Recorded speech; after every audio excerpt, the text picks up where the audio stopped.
जय Jagannath. Hello friends, welcome to my channel. आज ये वीडियो में +3 first semester AEC Odia class करबा। एईसी ओडिया यूनिट 2 जोटा वाक्य गठन रीति और प्रकार भेद रही आम जी सिलेक्शन 2 मार्किया आ सहित 5 मार्किया क्वेश्चन डिस्कसन करबा। देखो 2 मार्किया क्वेश्चन डिस्कसन करबा सहित 5 मार्किया क्वेश्चन डिस्कसन करबा। समस्ते को नोट करने यही क्वेश्चन भितर आपंकर 2 मार्किया और 5 मार्किया क्वेश्चन आसीबो। तो समस्ते वीडियो पूरा लास्ट जाए देखिए और समस्त गोटे रिक्वेस्ट गोटे लाइक और कमेंट करदे। तो चलते आउ डेरी करवानी वीडियो को आरंभ करवा। ये देखो 2 ରୁ 3ଟି वाक्य उत्तर दियो जो गुड़ाक आम 2 मार्किया क्वेश्चन रहिबो। प्रथम क्वेश्चन वाक्य वाक्य कौन उदाहरण सह लेख। वाक्य कौन आम गोटे उदाहरण दबा सहित लिखा वाक्य कौन। केते गुड़िया पद मिलित होई मनकर भाव को पूर्ण रूपे प्रकाश कले ताहाको वाक्य कुआजाए। वाक्य क्या कुआजाए ना केते गुड़िया पद मिलित होई मनर भावना को मनर भाव को पूर्ण रूपे प्रकाश करे ताहाको आमे वाक्य कहबा। यदि किछि पद मिलित होई कोनोसी अर्थ प्रकाश करनी ताहाने सेटा वाक्य कुआजिबनी। यदि कोनोसी अर्थ प्रकाश करथाय ताहाले ताकू वाक्य कहबा। उदाहरण पक्षी माने आकाश रे उडुचंती। पक्षी माने आकाश रे उडुचंती एटा गोटे संपूर्ण वाक्य। तो यह गोटे अर्थ प्रकाश करुच्ची। यह एक संपूर्ण वाक्य। एथिरे जेकोसी शब्द को काटिदेले ताहा विशुद्धि और संपूर्ण वाक्य हो पारिबा नहीं है। या जदि आम गोटे देखो ये जो पक्षी आकाश रे उडुची आम उडुचीटा काटिदेवा पक्षी माने आकाश रे। तो ये कौन कहला ना विशुद्ध वाक्य गोटे हो पारिबनी या जदि आम किछि भी काटुचंती। तापरे द्वितीय क्वेश्चन काहाकु काहाकु नहीं वाक्य गठित होता है। वाक्य काहाकु काहाकु नहीं गठित होता है। साधारणतः कर्ता कर्म क्रिया को नहीं वाक्य गठित होता है। मन रखिए काहाकु काहाकु नहीं गोटे है कर्ता ता सहित कर्म और क्रिया को नहीं वाक्य गठित होता है। यथा वर्षा आसिले चाष कार्य हुए। जिते वर्षा आसे से जो वर्षा ऋतु चाष कार्य होता है। यह वाक्य वर्षा आसला हूँ कर्ता पद, चाष कार्य हूँ कर्म, हुए होउची क्रिया। मन रखिबे ए उदाहरण को मन रखिथिबे। उदाहरण लिखिबे 3 मार्किया पढ़िने। एइठी देखंतु वर्षा आसिला आसिले चाष हुए तार कर्ता पद होउची आसिला, चाष कार्य होउची कर्म, हुए होउची क्रिया।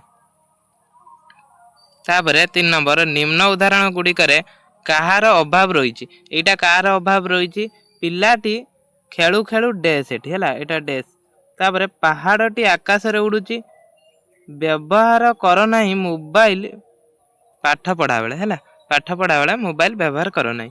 निम्न उदाहरण गुडी कर ए जो क रे कोन रहउची क रे आकांक्षा रहउची पिलाटी खेलु खेलु हैला। खेलु खेलु माने कोन एटा गोटे आकांक्षा रहउची खेलु खेलु एटा पूर्ण वाक्य नै। तापरे सेकंड वाक्य पहाड़टी आकाश रे उडुची एठारे योग्यता अभाव अछि सेति पई कहला यातर योग्यता रही सहित व्यवहार कर नहीं मोबाइल पाठ पढ़ा बेले यहाँ है आसक्ति अभाव रही देखा जाए। ये सब अभाव याद अच्छी देखो प्रथम आकांक्षा द्वितीय योग्यता अभाव अच्छी तार आसक्ति अभाव अच्छी। 4 नंबर उदाहरण सह यौगिक वाक्यर संज्ञा प्रदान कर। देखिए ये उदाहरण गुड़ाक से कहूँ उदाहरण गुड़ाक भल भाव पढ़े जो भी आम जो एक्सप्लेन क्लास करथिले से समय भी मु आपनको उदाहरण देइथिनि। यौगिक वाक्य क्या कहुए 2 बा ततोधिक परस्पर निरपेक्ष सरल वाक्य संजोग होई जेउ वाक्य गठित होता है ताहाकु यौगिक वाक्य कहुए। जेमिति एठी गोटे उदाहरण सकाळ हैला सूर्योदय हेले पुष्करणीर पद्म फुटिला। या देखो सकाळ हैला गोटे निरपेक्ष एठी सकाळ हैलार सूर्योदय हैला एटा जदी काटिदबा एटा भी काटिदबा सकाळ हैला गोटे पूर्ण वाक्य प्रकाश करछि। सेति में एठी कहला परस्पर निरपेक्ष सरल वाक्य संजोग रे जेउ वाक्य गठित हुए ताहाकु यौगिक वाक्य कुआ जाय। एठी भी आमे जदी सकाळ हैला काटिदबा सूर्य उदय हेले एटा भी गोटे वाक्य होई परियो। सेति में कहला एटा निरपेक्ष सरल वाक्य रे संजोग रे जेउ वाक्य गठित होइताय सेगुडा यौगिक वाक्य कुआ जाय। सकाळ हैला गोटे सरल वाक्य, सूर्य उदय हेले गोटे सरल वाक्य, पुष्करणी रे पद्म फुटिला यह मध्ये गोटे सरल वाक्य। साधारणतः यौगिक वाक्य अंतर्गत सरल वाक्य गुड़िक प्रधानता रही है। यही सरल वाक्य को ओ एवं किंतु अथवा प्रभृति संजोग अव्यय द्वारा संयुक्त करता है। ये गुड़ाक ये जमी देखो ओ पुष्करणी पद्म फुटिला यही सब संजोग प्रत्यय द्वारा अव्यय द्वारा एगुड़ाक युक्त करा जाए। तापर 5 नंबर जटिल वाक्य क्या कहुए उदाहरण सह लेख। बहुत इंपोर्टेंट क्वेश्चन सब ପାରସ୍ପରିକ ସାପେକ୍ଷ ଦୁଇ ବା ତତୋଧିକ ଖଣ୍ଡ ବାକ୍ୟ ମିଳନରେ ଯେଉଁ ବାକ୍ୟ ଗଠିତ ହୋଇଥାଏ ତାହାକୁ ଜଟିଳ ବାକ୍ୟ କୁହାଯାଏ। ସେଠି ପରସ୍ପର ନିରପେକ୍ଷ ଥିଲା, ଏଠି ପରସ୍ପର ସାପେକ୍ଷିକ। ଯେଉଁମାନଙ୍କର ଦୃଢ଼ ଇଚ୍ଛା ଶକ୍ତି ଥାଏ ସେମାନଙ୍କୁ ଭଗବାନ ସାହାଯ୍ୟ କରନ୍ତି। ଦେଖନ୍ତୁ ଏଇ ଯଦି ସେମାନଙ୍କୁ ଭଗବାନ ସାହାଯ୍ୟ କରନ୍ତି ଏଇଟା ଆମେ କାଟି ଦେଉଛନ୍ତି ହେଲା, ଏଇଟା ଆମେ କାଟି ଦେଉଛନ୍ତି। ଏଇଠି ପୂର୍ଣ୍ଣ ବାକ୍ୟଟା ହେଇପାରି ନାହିଁ, କାହିଁକି ଯେଉଁମାନଙ୍କର ଦୃଢ଼ ଶକ୍ତି ଥାଏ ତ ତାପରେ ଇଏ ପରବର୍ତ୍ତୀ ବାକ୍ୟକୁ ଅପେକ୍ଷା ରଖୁଛି, ସେଇଟା ହେଉଛି ଆମର କ'ଣ କହିଲା ପରସ୍ପର ସାପେକ୍ଷ, ସେଇଥିପାଇଁ ଏହାକୁ ଜଟିଳ ବାକ୍ୟ କୁହାଯାଏ। ଚତୁର୍ଦ୍ଦାଶ ବିଭକ୍ତି ଭାବସୂଚକ ବାକ୍ୟ ପୁନଶ୍ଚ କେତେ ଭାଗରେ ବିଭକ୍ତ? ଚତୁର୍ଦ୍ଦଶ ବିଭକ୍ତି ଭାବସୂଚକ ବାକ୍ୟ ପୁନଶ୍ଚ ଆସ୍ତିବାଚକ ନାସ୍ତିବାଚକ ଭେଦରେ ଦୁଇ ଭାଗରେ ବିଭକ୍ତ। କେତେ ଭାଗରେ? ଦୁଇ ଭାଗରେ। କ'ଣ କ'ଣ ହେଲା? ଆସ୍ତିବାଚକ ଆଉ ଗୋଟେ ନାସ୍ତିବାଚକ। ଆସ୍ତିବାଚକ ବାକ୍ୟକୁ ବିଧିସୂଚକ ଓ ନାସ୍ତିବାଚକ ବାକ୍ୟକୁ ନିଷେଧ ସୂଚକ ବାକ୍ୟ କୁହାଯାଏ। ମନେ ରଖିବେ। ବାକ୍ୟାଂଶ କାହାକୁ କୁହାଯାଏ? ବ୍ୟକ୍ତି ତାର ଭାବ ପ୍ରକାଶ କରିବା ନିମନ୍ତେ ପ୍ରସଙ୍ଗ ପରିସ୍ଥିତି ଲକ୍ଷ୍ୟ ରଖି କିଛି ଛୋଟ ଓ ବଡ଼ ବାକ୍ୟ ପ୍ରକାଶ କରିଥାନ୍ତି। ପ୍ରତ୍ୟେକ ବାକ୍ୟର ଯେଉଁ ସବୁ ଅଧିକାଂଶ ଅଂଶ ଥାଏ ତାହାକୁ ବାକ୍ୟାଂଶ କୁହାଯାଏ। ଯେଉଁ ବାକ୍ୟର ଯେଉଁ ସବୁ ଅଧିକାଂଶ ଯେଉଁ ଅଂଶ ଗୁଡ଼ିକ ଥାଏ ସେଗୁଡ଼ାକ ଆମେ ବାକ୍ୟାଂଶ କହିବା। ତାପରେ ଉପବାକ୍ୟ ବା ମିଶ୍ରିତ ବାକ୍ୟ କାହାକୁ କୁହାଯାଏ? ସବୁ ଯାକ ଦେଖନ୍ତୁ ଇମ୍ପୋର୍ଟାଣ୍ଟ କ୍ୱେଶ୍ଚନ୍ ରହିଛି। ଗୋଟିଏ ସମ୍ପୂର୍ଣ୍ଣ ବାକ୍ୟର ଏକାଧିକ ଖଣ୍ଡ ବାକ୍ୟ ରହିଲେ ସେଥିରୁ ଗୋଟିଏ ପ୍ରଧାନ ଖଣ୍ଡ ବାକ୍ୟ ରହିବ। ଯଦି ଗୋଟିଏ ବାକ୍ୟରେ ଗୋଟିଏ ସମ୍ପୂର୍ଣ୍ଣ ବାକ୍ୟ ଅଛି ତା ଦେହରେ ଅଧିକ ମାନେ ଏକାଧିକ ମାନେ ଏକରୁ ଅଧିକ ଖଣ୍ଡ ବାକ୍ୟ ରହିଛି, ସେଠାରେ ଗୋଟିଏ ପ୍ରଧାନ ଖଣ୍ଡ ବାକ୍ୟ ରହିଥାଏ।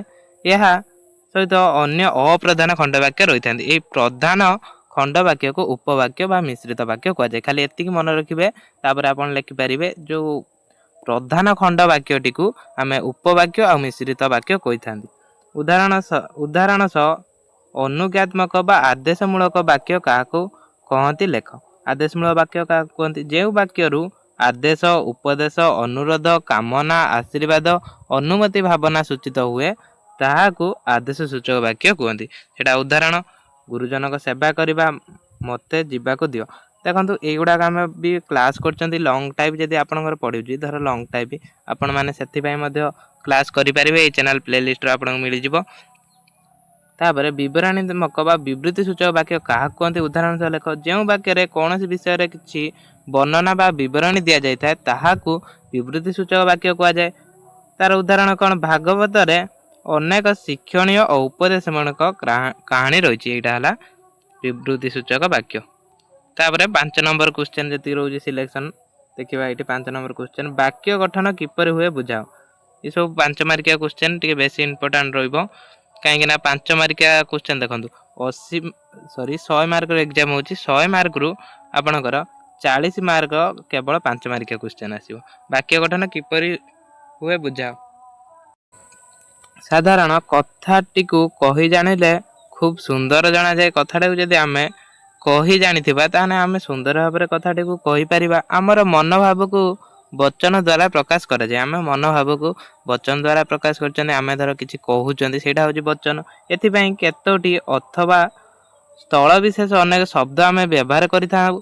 ପୁଣି ଶବ୍ଦ ଖଞ୍ଜା ଖଞ୍ଜି କରି କଥାବାର୍ତ୍ତା କରୁ। ଆମେ ଶବ୍ଦ ବ୍ୟବହାର କରନ୍ତି, ଶବ୍ଦକୁ ଶବ୍ଦ ଆମେ ବ୍ୟବହାର କରି କ'ଣ କରନ୍ତି? କଥାବାର୍ତ୍ତା କରୁ। ଏହାଦ୍ୱାରା କହିବା ଓ ଭାବ ପ୍ରକାଶରେ ସହଜ ହୁଏ। ଏହାଦ୍ୱାରା ଯେମିତି ଏଠି ଉଦାହରଣ, ଅରୁଣ କାଲି ବକ୍ତବ୍ୟ ସମ୍ପୂର୍ଣ୍ଣ ନୁହେଁ। ସେଇଭଳିଆ ଗଛରେ ଚଢ଼ି, ଏଟା ବି ବକ୍ତବ୍ୟ ସମ୍ପୂର୍ଣ୍ଣ ନୁହେଁ। ଆମ୍ବ ତୋଳିବା, ଏଟା ବି ବକ୍ତବ୍ୟ ସମ୍ପୂର୍ଣ୍ଣ ହେଇନି। ଏଇଠି କ'ଣ? ଏଇଠି ଦେଖନ୍ତୁ ବକ୍ତବ୍ୟ ସମ୍ପୂର୍ଣ୍ଣ କେମିତି ହେଉଛି। ଅରୁଣ କାଲି ଗଛରେ ଚଢ଼ି ଆମ୍ବ ତୋଳିଥିଲା ଏବଂ ସମ୍ପୂର୍ଣ୍ଣ, ଏହା ହେଉଛି ଗୋଟେ ସମ୍ପୂର୍ଣ୍ଣ ବକ୍ତବ୍ୟ। ଏଠି କ'ଣ କହିଛି? ଏଠି ଖାଲି ଅରୁଣ କାଲି, ଏଟା ସମ୍ପୂର୍ଣ୍ଣ ବକ୍ତବ୍ୟ ହେଲାନି। ଆମେ କ'ଣ କରିବା ନା ଅଧିକ ଶବ୍ଦକୁ ମିଶାଇ ବା ଖଞ୍ଜିକି ଆମେ ତାକୁ ବାକ୍ୟ କରିଥାନ୍ତି। ତ ଏଇଠି କ'ଣ ହେଲା? ଅରୁଣ କାଲି ଏଠି ଗଛରେ ସଂଯୋଗ କଲେ ଚଢ଼ି ଆମ୍ବ ତୋଳିଲା, ତାହେଲେ ଏଇଟା ଗୋଟେ ସମ୍ପୂର୍ଣ୍ଣ ବାକ୍ୟ ହେଲା। ଏହା ମନର ଭାବକୁ ସମ୍ପୂର୍ଣ୍ଣ ରୂପେ ପ୍ରକାଶ କରୁଛି। ଏଇଟା ମନର ଭାବକୁ ସମ୍ପୂର୍ଣ୍ଣ ରୂପେ ପ୍ରକାଶ କଲା। ତ ଉଦାହରଣ ମନେ ରଖିଥିବେ। ଉଦାହରଣ ଦେବେ। ବାକ୍ୟର ଯୋଗ୍ୟତା ଲକ୍ଷଣଟି କ'ଣ ବୁଝାଅ। ବାକ୍ୟ ମଧ୍ୟରେ ବ୍ୟବହୃତ ପଦମାନଙ୍କ ମଧ୍ୟରେ ପାରସ୍ପରିକ ସମ୍ବନ୍ଧ ଥାଏ। ବାକ୍ୟରେ ପଦମାନଙ୍କର ସହିତ ସଂଯୋଗ ଥାଏ ପରସ୍ପର ସହିତ। ଏହା ସମ୍ବନ୍ଧରେ ପରସ୍ପର ବିରୋଧୀ ହେଲେ ଅର୍ଥ ପ୍ରତୀତରେ ବାଧା ସୃଷ୍ଟି ହୁଏ। ଯଦି ଏଟା ପରସ୍ପର ବିରୋଧୀ ହେବ ତାହେଲେ ଅର୍ଥର ବାଧା ସୃଷ୍ଟି ହେବ। ତେଣୁ ବାକ୍ୟ ମଧ୍ୟରେ ପଦମାନଙ୍କ ପରସ୍ପର ବିରୋଧୀ ନ ହେବା ଏକ ପ୍ରମୁଖ ଲକ୍ଷଣ। ଏହି ଲକ୍ଷଣକୁ ଯୋଗ୍ୟତା କହନ୍ତି। ଏହି ଲକ୍ଷଣକୁ କ'ଣ କରୁଛି? ବାକ୍ୟର ଯେଉଁ ଯୋଗ୍ୟତା ଲକ୍ଷଣ, ଏଟାକୁ ଯୋଗ୍ୟତା କୁହନ୍ତି। ଏଠି ବି ଉଦାହରଣ ତାର ଦେଇଛି, ପଢ଼ିବେ। ବାକ୍ୟର ସଂଜ୍ଞା କ'ଣ? ବିଶୁଦ୍ଧ ବାକ୍ୟ ଲକ୍ଷଣ ଗୁଡ଼ିକ କ'ଣ? ବିଶୁଦ୍ଧ ବାକ୍ୟର ଲକ୍ଷ୍ୟ କେତେଗୁଡ଼ିଏ ପଦ ମିଳିତ ହୋଇ ମନର ଭାବକୁ ପୂର୍ଣ୍ଣ ରୂପେ ପ୍ରକାଶ କଲେ ତାହାକୁ ବାକ୍ୟ କୁହାଯାଏ। ଏଇଟା ଗୋଟେ ସଂଜ୍ଞା ଦେଇଦେବ। ଉଦାହରଣ, ପକ୍ଷୀମାନେ ଆକାଶରେ ଉଡ଼ୁଛନ୍ତି। କୌଣସି ବି ଉଦାହରଣ ଦେଇପାରିବ, ଗୋଟିଏ ଖାଲି ବାକ୍ୟଟେ ଲେଖିବ। ଏହା ଏକ ସମ୍ପୂର୍ଣ୍ଣ ବାକ୍ୟ। ଏଥିରେ କୌଣସି ଗୋଟିଏ ଶବ୍ଦକୁ କାଟିଦେଲେ ତାହା ବିଶୁଦ୍ଧ ଓ ସମ୍ପୂର୍ଣ୍ଣ ବାକ୍ୟ ହୋଇପାରିବ ନାହିଁ। ଏ ଯେଉଁ ପକ୍ଷୀମାନେ ଆକାଶରେ ଉଡ଼ୁଛନ୍ତି, ୟା ଦେହରୁ ଯଦି କୌଣସି ଆମେ ବାକ୍ୟ କାଟିଦେବା ତାହେଲେ ଏଇଟା ଗୋଟେ ସମ୍ପୂର୍ଣ୍ଣ ବାକ୍ୟ ହୋଇପାରିବନି। ବିଶୁଦ୍ଧ ବାକ୍ୟର 3ଟି ଲକ୍ଷଣ ରହିଛି। ସେଗୁଡ଼ା କ'ଣ? ଆକାଂକ୍ଷା, ଆସକ୍ତି, ଯୋଗ୍ୟତା। ଏଇ 3ଟି ଲକ୍ଷଣ ରହିଛି। ଏବେ ପଢ଼ିବା ଆକାଂକ୍ଷା କ'ଣ? ଆକାଂକ୍ଷାଟା କ'ଣ? ଏଇଟା ବି ଲଙ୍ଗ କ୍ୱେଶ୍ଚନ୍ ପଡ଼ିପାରେ ବାକ୍ୟର ଲକ୍ଷଣ। ତ ଏକୁ ଯଦି ଲଙ୍ଗ କ୍ୱେଶ୍ଚନ୍ ପଡ଼ିବ ଆପଣ ଯୋଡ଼ିକି ଲେଖିପାରିବେ। ଆକାଂକ୍ଷା ଲକ୍ଷଣ କ'ଣ? ବାକ୍ୟ ଆକାଂକ୍ଷା ହେଉଛି ପ୍ରଥମ ଲକ୍ଷଣ ଅଥବା ଅର୍ଥବୋଧ ନିମନ୍ତେ ଏକ ପଦ ଅନ୍ୟ ପଦ ବା ପଦମାନଙ୍କ ଅପେକ୍ଷା ରଖେ ସେହି ସାପେକ୍ଷ, ତାହା ହିଁ ଆକାଂକ୍ଷା। ଯଦି ବାକ୍ୟ ମଧ୍ୟରେ ଗୋଟିଏ ପଦ ଅନ୍ୟ ପଦର ଅପେକ୍ଷା ରଖିଥାଏ ସେଇଆକୁ ଆମେ ଆକାଂକ୍ଷା କହିବା। ବର୍ଷା ଆସିଲେ ଖାଦ୍ୟ ପୂର୍ବରୁ, ଏଇଠି ଦେଖନ୍ତୁ ପ୍ରଯୁକ୍ତ ଉଦାହରଣ ଦେଖାଯାଇଛି ଯେ ପ୍ରତ୍ୟେକ ପଦ ଅର୍ଥବୋଧ ନିମିତ୍ତ ଅନ୍ୟ ପଦ ଉପରେ ନିର୍ଭର କରୁଛି। ଏଇଟା ବର୍ଷା ଆସିଲେ, ତାପରେ ଆମେ ବର୍ଷା ଆସିଲେ କ'ଣ? ଆମେ ଯଦି ପୂର୍ବ ପଦଟା ୟାର ନ ଜାଣିବା, ପର ପଦଟା ନ ଜାଣିବା, ତାହେଲେ ଏଇଟା ଗୋଟେ ଅର୍ଥ ପ୍ରକାଶ କରିବନି। ସେହିପରି ଏଇଠି ଦେଖନ୍ତୁ ତାର ଦେଲା ବର୍ଷା ଆସିଲେ ଚାଷ କାମ ହୁଏ, ତାହେଲେ ଏଇଟା ଗୋଟେ ପୂର୍ଣ୍ଣ ପଦ ହେଲା। ଏଇଠି ସେଥିପାଇଁ କ'ଣ କହିଲା? ଅନ୍ୟ ପଦର ଅପେକ୍ଷା ରଖେ। ଏଇ ଯେଉଁ ବର୍ଷା ଆସିଲେ ଏଇଟା ଅନ୍ୟ ପଦର ଅପେକ୍ଷା ରଖିଲା, ସେ ଅନ୍ୟ ପଦ ହେଉଛି ଚାଷ କାମ ହୁଏ। ତ ଏଇଟା ସମ୍ପୂର୍ଣ୍ଣ ବାକ୍ୟ ହେଲା। ତାପରେ 5 ନମ୍ବର କ୍ୱେଶ୍ଚନ, ଆସକ୍ତି ଲକ୍ଷଣ କାହାକୁ କହନ୍ତି? ହେଲା, ଉଦାହରଣ ସହ ଲେଖ। ଦେଖନ୍ତୁ ଡାଇରେକ୍ଟ ମୁଁ ଉଦାହରଣ ଏଇଠି ଦେଖାଉଛି। ଲୁଣିଆ ତରକାରୀ ହୋଇଯାଇଛି ଆଉ ବ୍ୟବହାର କର ନାହିଁ ମୋବାଇଲ ପାଠ ପଢ଼ା ବେଳେ। ତାର ଦେଖନ୍ତୁ ଏଇଠି କ'ଣ କହିଲା? ଏଇ ଉଦାହରଣ 2ଟି ପଦ ଗୁଡ଼ିକ ଯଥାର୍ଥ ବିନ୍ୟସ୍ତ ହୋଇଥିବାରୁ ପଦ ଗୁଡ଼ିକ ଶୁଣିବା ବେଳେ ଭାବର ଧାରଣା ସୁସଂଯତ ହେଉନଥିବାରୁ ଏହା ଏକ ବାକ୍ୟ ନୁହେଁ। ଏଇଟା କ'ଣ? ସୁସଂଯତ ହେଉନାହିଁ, ତେଣୁ ଏଇଟା ବାକ୍ୟ ନୁହେଁ। କାହିଁକିନା ଲୁଣିଆ ତରକାରୀ ହୋଇଛି, ଏଇଟା ଗୋଟେ ସୁସଂଯତ ହେଉନି। ବ୍ୟବହାର କର ନାହିଁ ମୋବାଇଲ ପାଠ ପଢ଼ା ବେଳେ, ଏଇଟା ଦେଖନ୍ତୁ, ଏଇଟା ତ ଆମେ ଅର୍ଥ ବୁଝିପାରିବା, କିନ୍ତୁ ଏଇଟା ସଠିକ ଭାବରେ ହେଇନି। ଏଇଠି କ'ଣ? ତରକାରୀ ଲୁଣିଆ ହେଉଛି, ଏଇଟା ଗୋଟେ କ'ଣ? ଶୁଦ୍ଧ ବାକ୍ୟଟେ ହେଲା। ତାପରେ ପାଠ ପଢ଼ା ବେଳେ ମୋବାଇଲ ବ୍ୟବହାର କର ନାହିଁ, ତ ଏଇ କ୍ଷେତ୍ରରେ କ'ଣ ଆମକୁ ଲକ୍ଷଣ ଏଗୁଡ଼ାକ, ଏହାକୁ ହିଁ ଲକ୍ଷଣ କୁହାଯାଏ। ତାପରେ ବାକ୍ୟର ଲକ୍ଷଣରେ ଥିବା ଯୋଗ୍ୟତା ଲକ୍ଷଣକୁ ଉଦାହରଣ ଆଲୋଚନା କର। ଯୋଗ୍ୟତା ଏଇଠି ଡାଇରେକ୍ଟ ଦେଖନ୍ତୁ ଉଦାହରଣ। ଯୋଗ୍ୟତା, ପାହାଡ଼ଟି ଉଡ଼ୁଅଛି, ଗଛଟି ଦୌଡ଼ିଅଛି। ଏଇଟା ଦେଖନ୍ତୁ, ଏଇଟା ପ୍ରଥମ ଉଦାହରଣ ପାହାଡ଼ଟି ଉଡ଼ିବା ଯୋଗ୍ୟତା ନାହିଁ, କିନ୍ତୁ ଦ୍ୱିତୀୟ ଉଦାହରଣର ଗଛର ଦୌଡ଼ିବାର ଯୋଗ୍ୟତା ନାହିଁ। ଯୋଗ୍ୟତା ଅଭାବ ହେତୁ ଏହା ଏକ ପଦବାଚ୍ୟ ନୁହେଁ।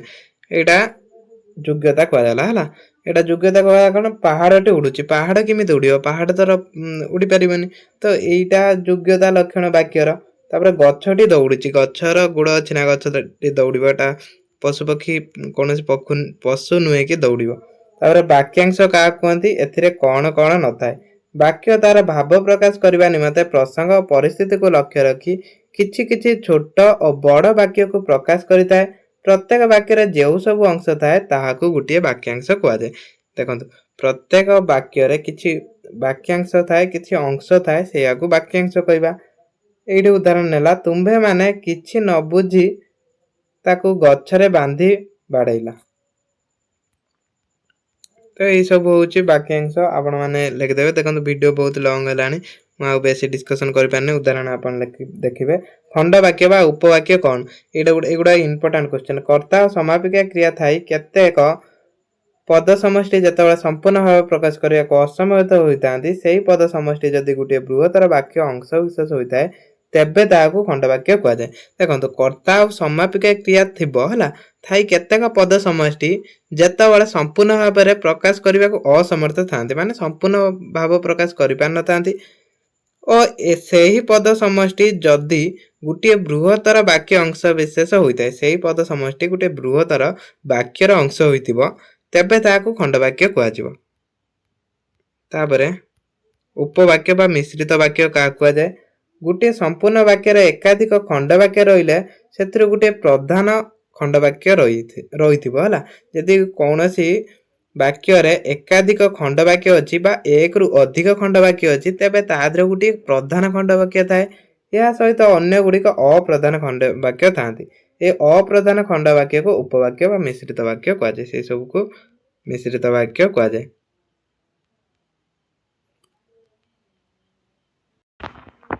देखो यहाँ खाली उपवाक्य क्या कहुए ये बुझे आपण भी लंग कर लिखिपारे ये बेस लंग कर देनी उदाहरण सह अनुज्ञात्मक आदेशमूलक वाक्य क्या कहते लेख जो वाक्य आदेश उपदेश अनुरोध कामना आशीर्वाद अनुमति सूचित हुए ताकू आदेशात्मक वाक्य कहुए गुरुजन सेवा कर मत जावाक दियो ये दुईटी उदाहरण नेबा विवरणात्मक और विवृत सूचक वाक्य क्या कहते उदाहरण सह लेख जो वाक्य कौन विषय किसी वर्णना विवरणी दि जाए ताहाको विवरणात्मक बा विवृत सूचक वाक्य कहुए कौन वर्णना बा कौन गोटे विवरणी थी से विवृत सूचक वाक्य कहवा ये उदाहरण भागवत अनेक शिक्षणीय और उपदेशात्मक कहानी रही है गोटे उदाहरण नेले जोटा है विवृत्ति सूचक वाक्यर उदाहरण तो नेक्स्ट वीडियो रे आमे 8 मार्किया क्वेश्चन डिस्कशन करिया एटा पुणी से पीडीएफ टा रही जाइए डबल हो जाइए डबल हो जाइए आम ये क्लास कले या जी रही है 8 मार्किया क्वेश्चन बा लॉन्ग क्वेश्चन डिस्कशन करवा तो से चैनल को सब सब्सक्राइब करेंगे।